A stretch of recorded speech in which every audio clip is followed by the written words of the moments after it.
بسم اللہ الرحمن الرحیم. پیارے ویورز، تو آئیے اگلا ولاگ شروع کرتے ہیں. میں محمد شرافت علی قادری ہوں اور آپ یوٹیوب پر میرا چینل دیکھ رہے ہیں. سائیں محمود بابا کے پاس میں آیا ہوا ہوں.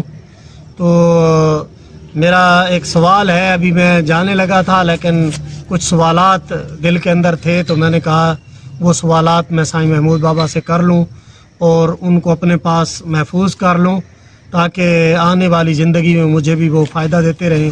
تو بابا جی، اس قسم پرسی کی حالت میں ایسی جھوپڑیوں کے اندر اس طرح سے آپ کیوں اتنی سٹرگل والی سخت زندگی کیوں گزارتے ہیں؟ اس طرح آپ مشکلات کے اندر کیوں رہتے ہیں؟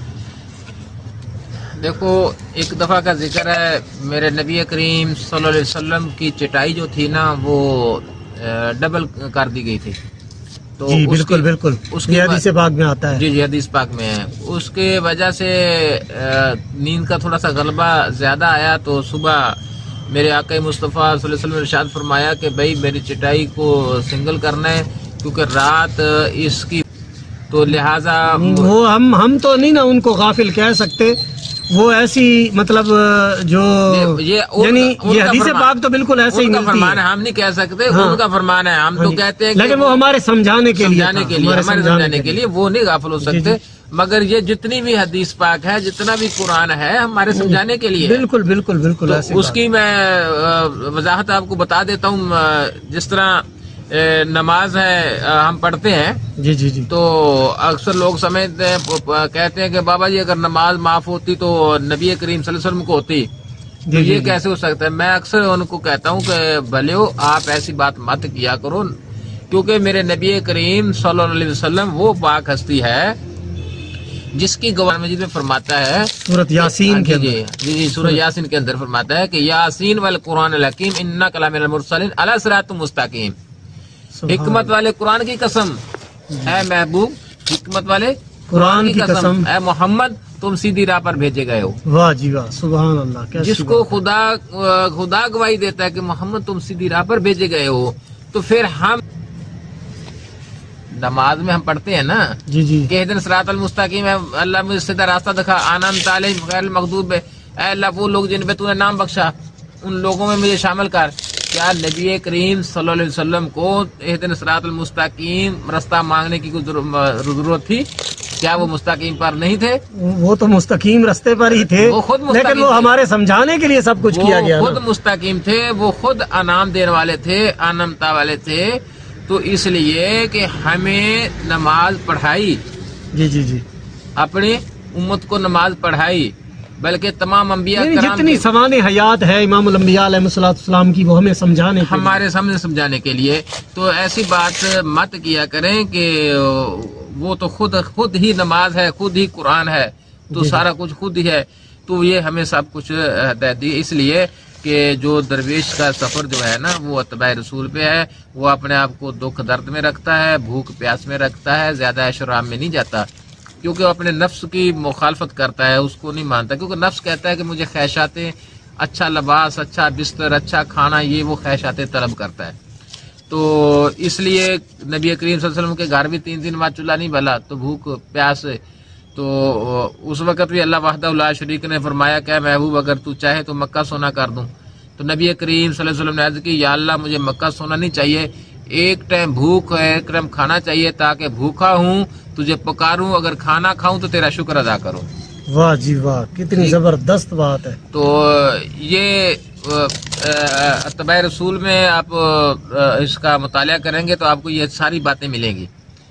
تو اس لیے درویش کی بھی یہی منظر ہے کہ وہ اپنے آپ کو ایک تو دنیا سے علیحدہ رکھتا ہے، زیادہ دنیا کی محفل میں نہیں بیٹھتا، تنہائی پسند کرتا ہے، اور اپنے مالک کی یاد میں. آپ کا کہنے کا مقصد یہ ہے کہ یہ جو آپ سٹرگل کرتے ہیں، محنت والی زندگی میں رہتے ہیں، ایسی مشکلات میں رہتے ہیں، تو یہ اتباع سنت اپنانے کی آپ کی کوشش ہے. جی جی، دیکھو نا، اس کا وجہ یہ ہے کہ اگر ہم دنیا میں رہیں گے نا تو دنیا رنگ رنگ کی ہے، وہ غافل کر دے گی. دنیا میں تو لوگ بہت زیادہ عیش و آرام کر رہے ہیں. اچھا، وہ تجھے غافل کر دیں گے، ٹھیک ہے. کوئی کچھ سنائے گا، کوئی کچھ کہے گا، کوئی کچھ کہے گا، وہ غافل کر دیں گے.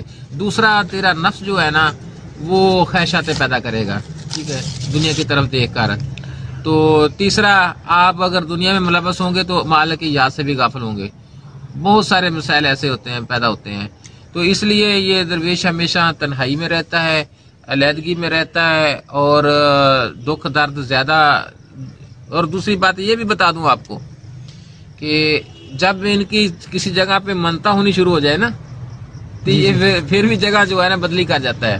یعنی کوئی ماننے والے زیادہ ہو جائیں تو پھر بھی جگہ چینج کرنی پڑتی ہے. خود بہ خود ہی آرڈر آ جاتا ہے اس کو چینج، کیونکہ یہ منتا نہیں کروا سکتا، اپنے آپ کو ظاہر نہیں کر سکتا. اگر ظاہر کرے گا تو دنیا اس کی سر ہو جائے گی، تو پھر اس کو یا وہاں سے بھی جو ہے نا کچھ کرنا پڑتا ہے.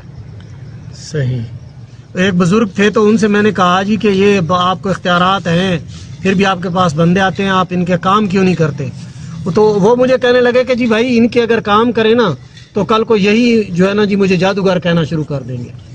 تو یہ بہت سارے جی فتوے لگتے ہیں، پہلے کام نکلوا لیتے ہیں، پھر فتوے بھی لگاتے ہیں اوپر سے، الزام تراشی بھی کرتے ہیں. تو اگر ایک کام نہیں کیا نا تو آپ نے 10 کام کر دیے تو وہ 10 کام اس نے یاد نہیں رکھنے، ایک کام کی آپ کو سزا دینی ہے کہ اس نے کیوں نہیں کیا. زین العابدین سرکار شہنشاہ لاجپال ایک دفعہ علیحدگی میں چلے گئے، تنہائی میں چلے گئے. تو ایک آپ جیسا محبت والا جی تھا، وہ گیا آپ کے پاس، کہنے لگا حضور دنیا جو ہے تیری محبت سے، آپ کی رہنمائی سے دور ہو گئی ہے، تو لہٰذا آپ مہربانی کریں، شفقت کریں کہ آپ دنیا کو رہنمائی فرمائیں. تو آپ نے فرمایا کہ یہ دنیا ایک سانپ ہے، یہ سانپ کی طرح ڈستی ہے، اپنی منزل عبور کرنے کے لیے ان سے علیحدہ ہونا پڑے گا. تو جس نے بھی یہ منزل طے کی ہے دنیا سے علیحدہ ہو کے کی ہے. تو یہ دنیا ایک سانپ کی مانند ہے، ایک سانپ کی مانند. آج کا وقت جو ہے یہ دیکھیں آپ کو نظر آئے گا، سانپ طرح ڈس رہی ہے اور شیر طرح ہڑپ کر رہی ہے، کھا رہی ہے. مقصد کسی کا ہی مال آیا ہڑپ کر لیا، اگر کسی نے وفا کی تو اس کو ڈانگ مار دیا وسا کے. جی. تو اب دنیا سانپ اور شیر کی مانند ہے. اگر ان سے بچنا ہے تو آپ آ جائیں اللہ وحدہ لا شریک اور اس کے محبوب کی محبت میں آ جائیں، اور اس کے فرمان کے مطابق اپنے قرآن کو فالو کریں، اپنے دین کو فالو کریں، اور اپنی پہچان کریں، اپنے رب کی پہچان کریں. چھوڑ دیں یہ سب کچھ، یہ سب فانی ہے، فنا ہونے والی چیز ہے، آخر مٹی ہے. نہ کر بندیا میری میری، کچھ نہیں تھے تیری، 4 دن دی یہ زندگی، آخر مٹی دی ٹیری. نہ کر بندیا میری میری. جی میرے پیارے ویورز، تو بات سائیں محمود بابا سے کافی ساری گفتگو ہوئی. یہ ہمارے لڑک پن کا زمانہ تھا، اس میں ہم نے جو ہے نا جی وہ کتاب کے اندر میں نے پڑھا تھا. تو مناظر شاعر ہوئے ہیں، انہوں نے جو ہے نا جی ایک نظم لکھی تھی، اس نظم کا نام تھا جوگی. تو یہ آپ مطالعے سے گزرے یا گوگل پہ سرچ کر کے وہاں سے بھی آپ کو یہ مل سکتی ہے. تو اس میں جی مزے کی بات تھی.